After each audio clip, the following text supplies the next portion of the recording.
पुण्यात्माओं, परमेश्वर कहते हैं मानुष जन्म दुर्लभ है भाई, मिले न बारंबार।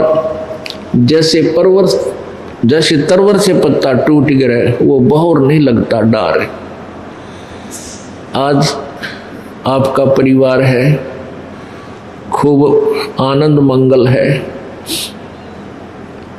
और कभी भी किसी भी सदस्य की किसी समय अचानक किसी भी कारण से मृत्यु हो जाती है, वो पुनः आपको उसी रूप में नहीं प्राप्त हो सकता, ना वो वहां आ सकता, ना उसको मालूम तू कौन था, कितना आया है, कहां गया। परमात्मा हमें याद दिलाते हैं कि तुम काल के जाल में फंस चुके हो, और इस काल भगवान ने जो 21 ब्रह्मांड का स्वामी है, जो ब्रह्म नाम से सुप्रसिद्ध हो चुका है, जिसको ऋषि महर्षि ब्रह्म नाम से जानते हैं, ये काल है, इसको श्राप लगा हुआ है 1 लाख मानव शरीरधारी प्राणियों के नित्य आहार करने का। उसके लिए इसने अपने तीनों पुत्रों को एक एक गुण से परिपूर्ण कर रखा है, अपनी सुनियोजित चाल से।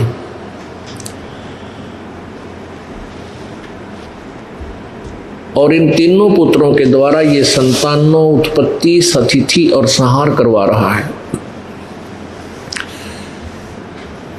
ब्रह्मा जी रजगुण है, इनके अंदर ऐसा गुण भर दिया, काल ने समावेश कर दिया कि इनके शरीर के अंदर से निकल रही पावर शक्ति से प्रत्येक प्राणी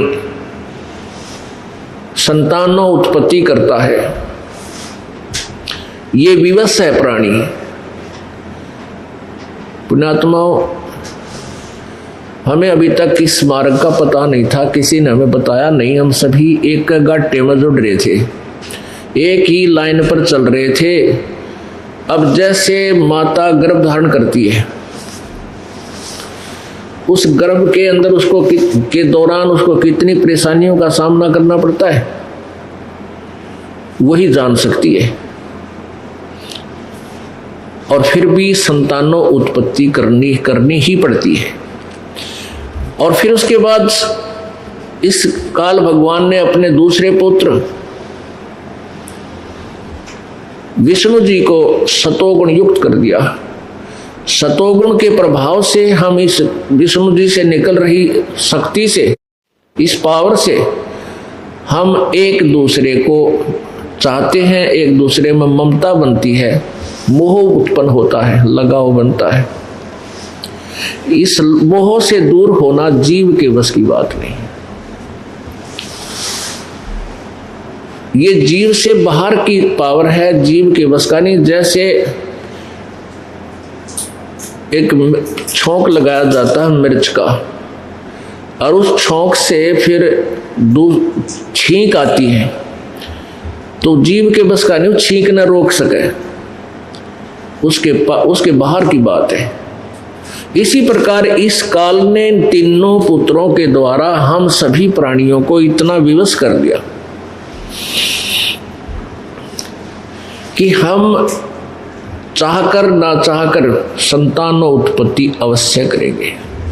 फिर ऐसे लोक वेद शुरू कर दिए इसने कि भाई पुत्र बिना मोक्ष नहीं। मान ले कोई चाहे भी वह बेटा ना हो, बेटी ना हो, तो कोई बात नहीं। मान ले किसी का संतान नहीं हुई संस्कारवश, तो दूसरे ना टेकन दे, कोई न कोई आके इंजेक्शन लाए जाएगी, कोई पड़ोसन आ जाएगी, कोई रिश्तेदार आ जाएगा, आए बालक कोई ना, तो ओहो संतान तो चाहिए बेबे। मतलब बेरा नहीं, वो ना चाहे उसके कुछ भूल सी पड़े तो वो इंजेक्शन लानी है, काल भेज दे, इन छेड़काओ, ये कोई पंगा पावे और दूसरा ब्याह करवावे, चाहे किसी तरह करे, चाहे 100 पंगे पाक है। यानी संतान उत्पत्ति उस दृष्टिकोण से भी जरूरी बना ली। परमात्मा क्या बताते हैं क्या मांगू कुछ थिर न रहाई, देखत नैन चला जग जाई। 1 लख पूत 1.25 लख नाती, उस रावण के दीवान बाती। अब मान लीजिए किसी का संतान को नहीं, संतान नहीं है और वो बिल्कुल समाज के द्वारा इतना परेशान कर दिया जाता है, वो दंपति फिर वो संतान की तरफ में चाहे कितने भी भटकना धक्के खाने पड़े वो जरूर जाएगा, कितने बता दो उसने, और फिर भी ना होता कुछ भी। पुण्यात्मा, हम भगवान के ज्ञान से अपरिचित होकर आधे से ज्यादा टेंशन नो बना ले। जब हमें ज्ञान हो जाएगा फिर हम इस टेंशन से 90% फ्री तक वैसे हो जाएंगे। 10% रहेगी वो धीरे धीरे ज्ञान से भक्ति से सब ठीक हो जाएगा।